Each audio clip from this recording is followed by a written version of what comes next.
I always tell my warriors, the ones we take care of, if anybody asks you, oh, I love you, look beautiful, the first question is, what's your genotype? Even when they take you to the finest restaurant in town, as you are getting, they don't say they should bring the menu. What is your genotype? People have deliberately decided to be deaf to the information regarding some certain topics as this until they are going through that situation or until it's living right in their house or in their means. Before you agree and take the responsibility to take care of a warrior, take care of yourself. Ask yourself, are you even fit? So don't show care, don't involve yourself in the person's life if you know you can't stay till the end, you're not capable. So take care of yourself first. Warriors are just these people, they love people around. They love it when everywhere is happy, people are there for them.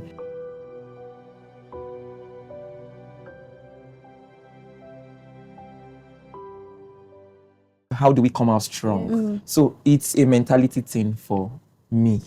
I just tell myself, yes, I'm a sickle cell warrior. It took me 29 years to accept I'm a sickle cell warrior. Yes. Wow. You will never bring up a sickle cell conversation in a room where I am, and I will stay.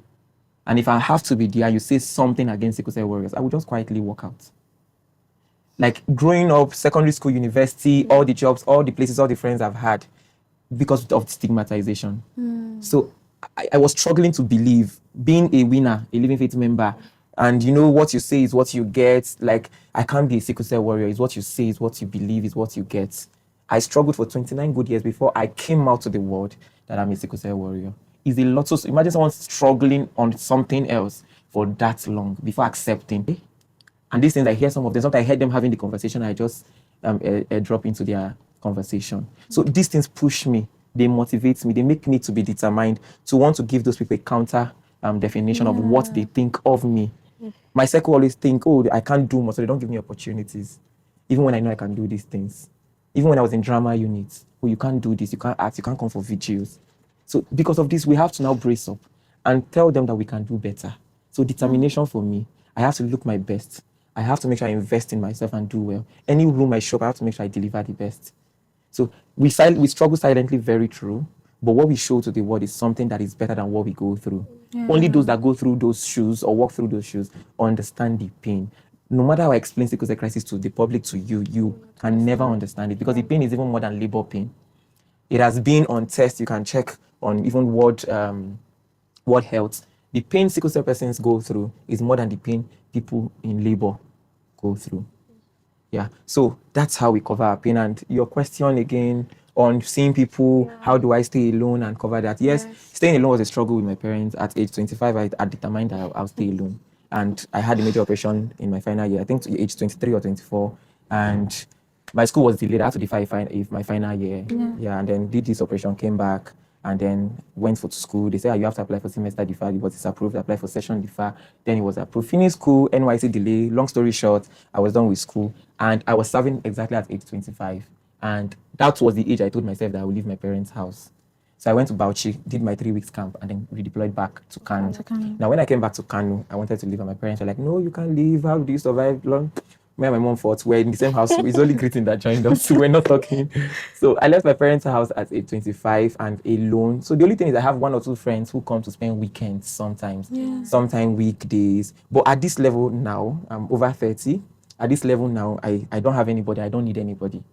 I've grown to understand myself, listen to my body, know how I take care of myself, know what to do that will not trigger a crisis. Even when I do those things and the crisis comes, sometimes you just cannot take care of yourself enough. So when they come, you just have to be strong. So sometimes I just wear my sleeping robe in the middle of the night, open my gates, lock the door, and you see me in pains and I'm panting and I'm walking out of my compound, and I might get 1 or 2 neighbors looking through the window, and I don't care. I just go to the hospital. I call the doctors. I'm here, please, I'm in pain, and I'm just rolling. Immediately I just see the hospital and the doctor, as if the pain just increased. But from my door to the gate of the hospital, I'm bottling everything up. I'm trying to be strong. I'm just sighing. As soon as I get to the hospital and I see that there's a doctor, there's a nurse, I express myself and they just know what to give me. I relax a little, get my medication. Once I'm fine, I'm back to my usual activities. So that's it. My friends, my doctors in Aminu Kano, I told them recently, they don't expect it. My doctor didn't know I've been alone for years. And they were like, you're not supposed to. Why? I said, okay, so I'll try and get a friend. I just promised him. Okay, you said you don't need anybody. You just want to be. Why? Not necessarily that I don't need anybody, but the over the years I've believed I need to have someone around. Yeah.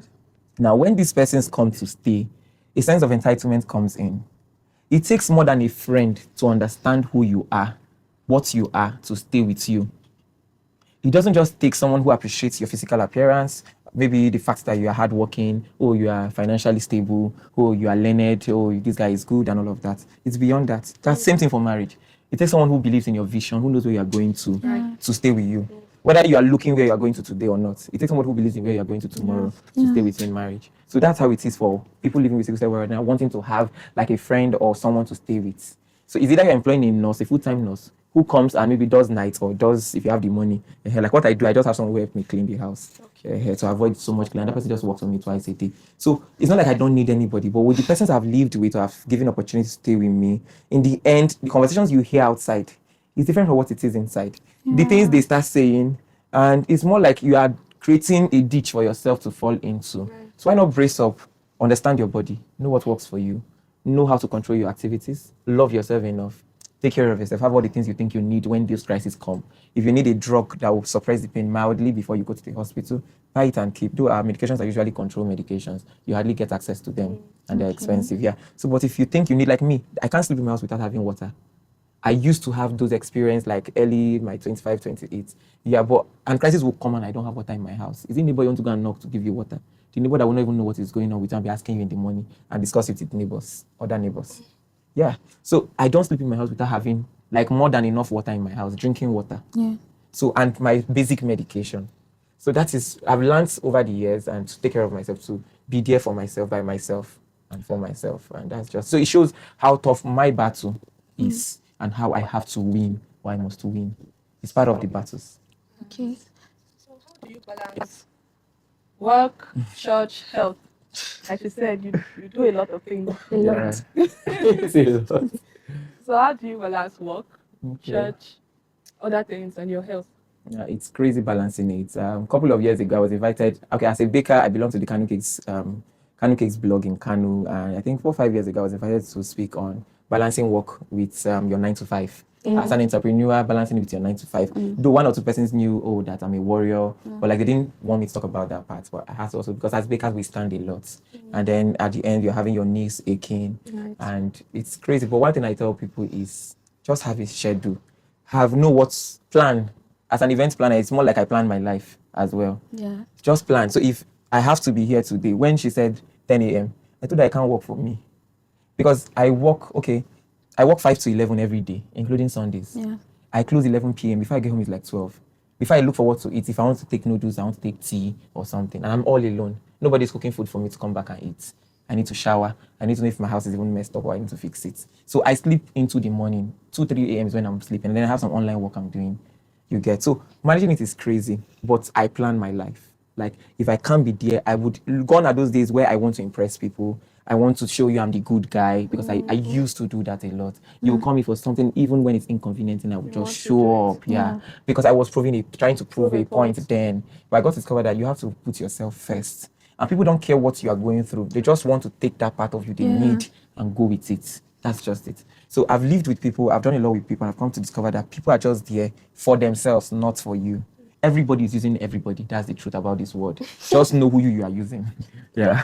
So I plan my life. Recently, I got a job and I work not every day. So I have a morning job, I have my evening job, and I have my business. Now, for my business, I have a team that I work with. That's a lot. Yeah. I have a team that I work with, and I do a lot of designation. I share responsibilities. I give people to come into channel responsibilities. I channel responsibility and I give the opportunity to come and man those responsibilities. Give them a sense of belonging. It doesn't have to be me. So I do more of supervising when it comes to my event part. So if I have a wedding job, I have what kind of event, I have a cake to do. I have who does the baking and I come to do the covering. And then I will maybe the cover if they have the time and I just come to see the finishing parts. That's for my business. For my 9 to 5, for my 5 to 11 job, I do that one. The 5 to 11, is it 5 p.m. to 11 p.m.? Yes, every day. No holidays, no off days, including Sundays and Saturdays. It's a flexible one that just gives me, I can take excuse, but it doesn't have to be frequent. And it's either as a supervisor, it's either my manager is there or I'm not there. So it's planning. So you know the kind of jobs you go for. I no need going into the details of my job, but just know the kind of job that works for you. An organization could call you, you could see an offer and you want to apply, but check it. Does it even work for you? How long do you think you will last in this organization? Do you want to go there and when you are out of it, they think is then if you are trying to tell everybody it's because of your health, that's why you have to blank out. So some people don't look at that part. They're looking at the money they want to gain. Now, the new job I got that is the morning job. I looked at it. The distance is an hour drive from my house. But the job is only 3 times a week. Yeah, Wow. even though it's stressful. And God's so kind. I was given the opportunity to pick my days and pick my time. Even when I was, you have to resume 8 a.m. Sorry, I can't work 8 a.m. I say that to organize. Any offer I get, I tell you point blank, I can't work 8 a.m.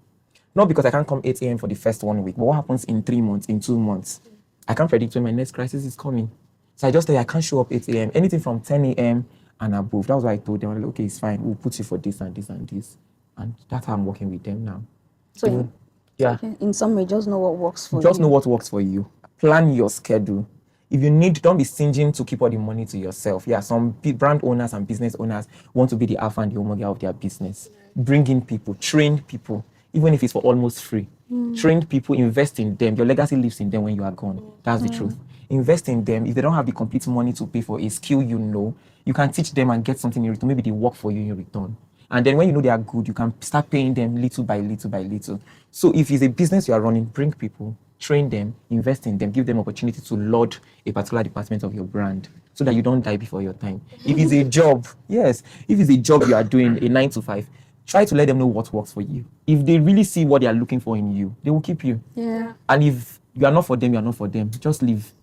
So know what works for you and plan your life, basically.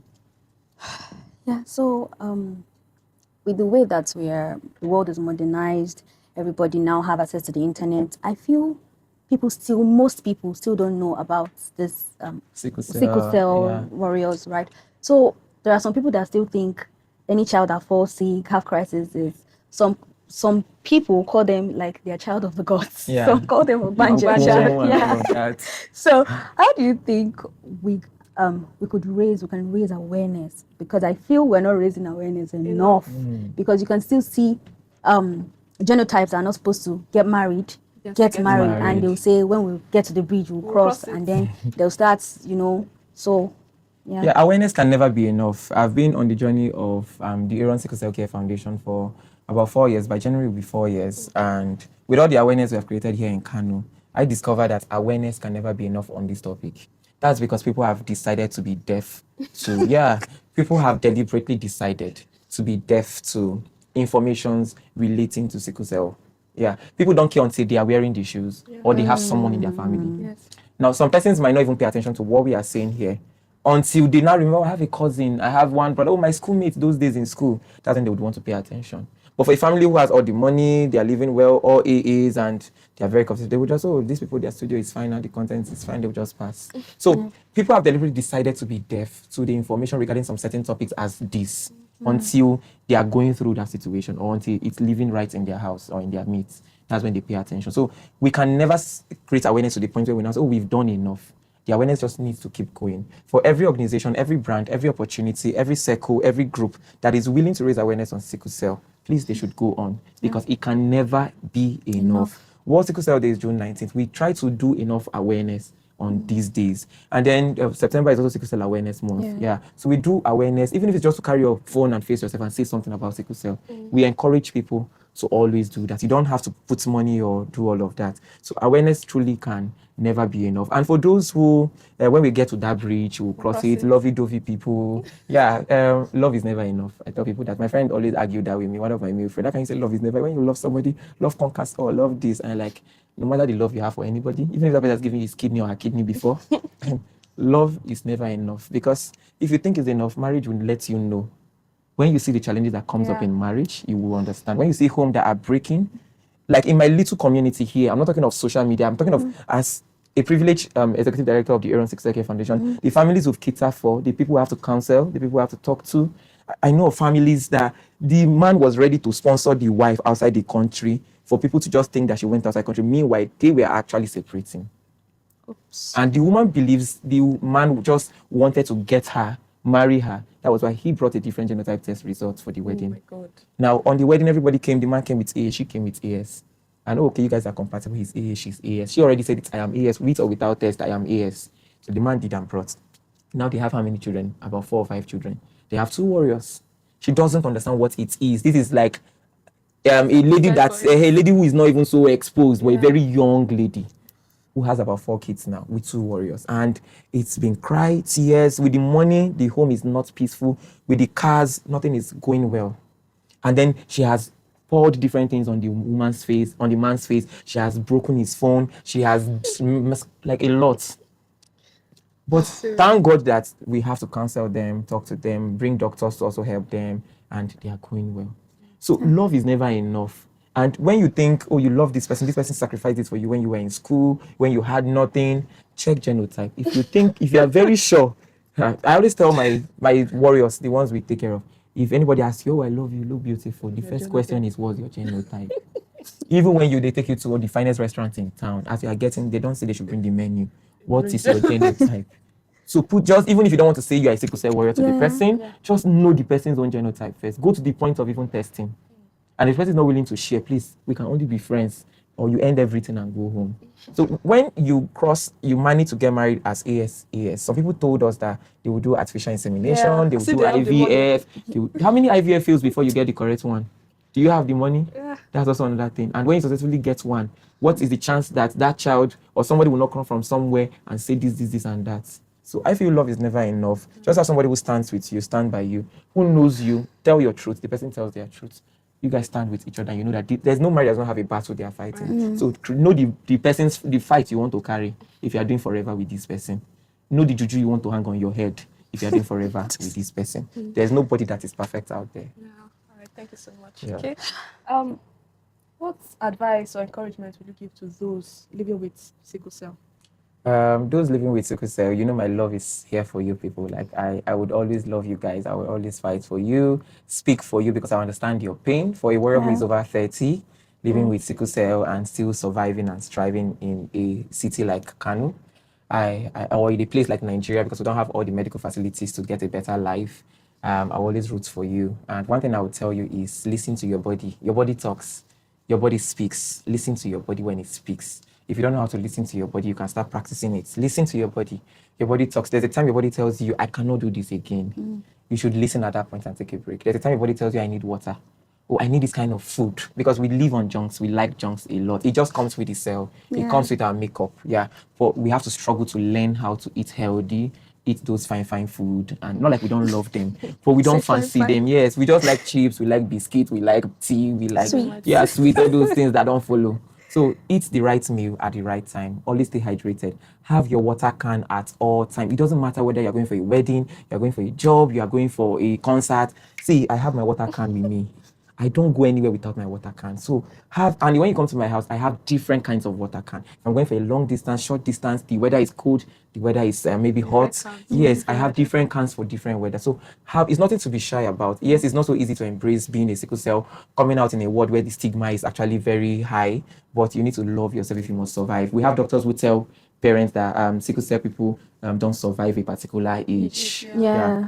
But that's not true.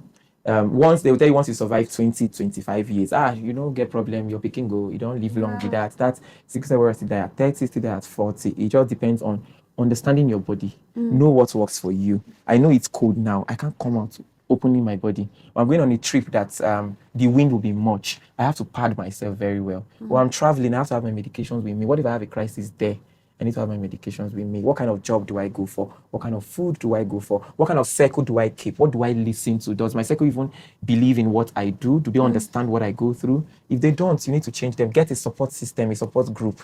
Like an organization like ours, you can get one that tells you what to do. You can see people that are like you, that encourages you to always live where you can have a small niche friend, a small circle that you guys just sit to talk about sickle cell once in a while. You can always be listening to talks about sickle cell online. So just put yourself first. My friend said it's being greedy or selfish when you say put yourself first. But I will always say it. Put yourself first as a warrior. In fact, as a human being, put yourself, even in your marriage as a warrior, put yourself first. If that thing does not encourage your health or support your health, stand for yourself and say no. So this is my love and advice to every warrior living out there. Okay, okay. Before you wrap, No, I don't want to wrap up. Okay, so before we wrap up finally, what would you say to caregivers, parents, and society? Because I've given care to a warrior, and God, it's not in the middle of the night when you're enjoying your sleep, they'll cry, and sometimes this person will say, hold this place. Sometimes they'll say, no, leave the place. Sometimes you say, pat this place, just rub this place. And sometimes you don't even know what to do. You don't know, should I carry you? And you have to be patient with them. If you're not patient, you can just shout and say, what's your problem? So I end up crying. And end up crying. Me, I used to cry too. I'll be like, God, this pain just shares between me and this person because I don't know what to do again. So I believe there are still caregivers that are struggling. Yes, that are still genuine, that still have that heart of giving care. Truly, and parents and also society, just like your organization. So what do you have to say to them? Okay, so it's first of all a lot to take care of a sickle cell warrior. Oh my word. It's crazy. You know, when women say, I have 3 twins, I have triplet or twins, and they are all boys, it's more than that. In fact, you can never satisfy a warrior when it comes to care. Because at this minute, they are happy you are there. The next minute, they are saying you are doing it because you just want to do it for them. You're not doing it genuinely. The next minute, they don't even want you in the picture. They say, get out, I can take care of myself. Do you think it's because... Like, that is how it is for warriors. We do like, you know, when a woman is at their... Is it early trimester they call it, or their trimester? Yeah. When they are pregnant for that first 2-3 months, those attitudes they used to give, I want to eat fish, I want to... If you are bringing fish, they say, no, it's pounded yam. No, that's how warriors are. They are always having this mood swing. Their mental health is always affected by the slightest thing you do. So we always talk about their mental care also. So warriors are like that. First of all, you need to understand you can never take care of them enough. You need to also know that a lot of things trigger their mental health. A lot of things tamper with their mood. So it's not about what they have said to you that moment or how they are behaving. It's just their makeup. It is who they are. And caregivers that are genuinely doing it, they are going through a lot. And I always tell them, you must first take care of yourself before you take care of a caregiver. On one of my content online, if you check, we talked about caregivers and taking care of warriors. And we brought someone who is genuine, I know is genuinely taking care of a warrior.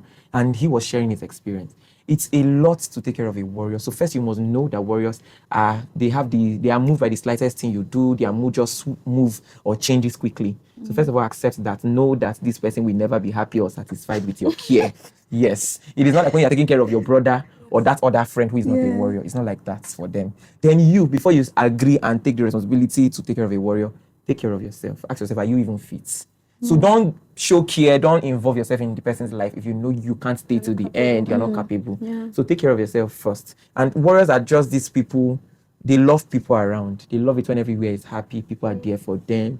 Because me, I remember back then, if I'm sick and I'm hospitalized, and I have these friends I would just call, guy, I know where I'm in the hospital, they just admitted me now. So I do that anytime I'm sick. Now, I have this friend who never shows up. Or even when he does, as he's stepping into the room, 5-10 minutes, oh, sorry, I just let me come and check you. This is somebody that I leave my house for. Maybe I can even travel and give my key. It's not just a surface friend. And the person will just say, okay, my mom sent me or my aunt sent me, I want to get something, and I'll come back and check you. You won't see this person till when I am back on my feet and doing. Even if I stay in that hospital for 1 week, 1 month, this person will never... It repeated again and again until I have to see the person and I tell the person, I understand there's a lot taking care of me or being my friend. I just believe that we can't be friends again. So let's just end it. We are not fighting, but whenever we say hi, whenever you want to come to my space, if I'm okay with it, I'm free, of course I can. And we talked about it. That's it. So it's a lot to... Because in their head, so many things are going on there. So you as a caregiver, first of all, is this something you want to do? If yes, are you capable? What kits? How do you get prepared to take care of this person?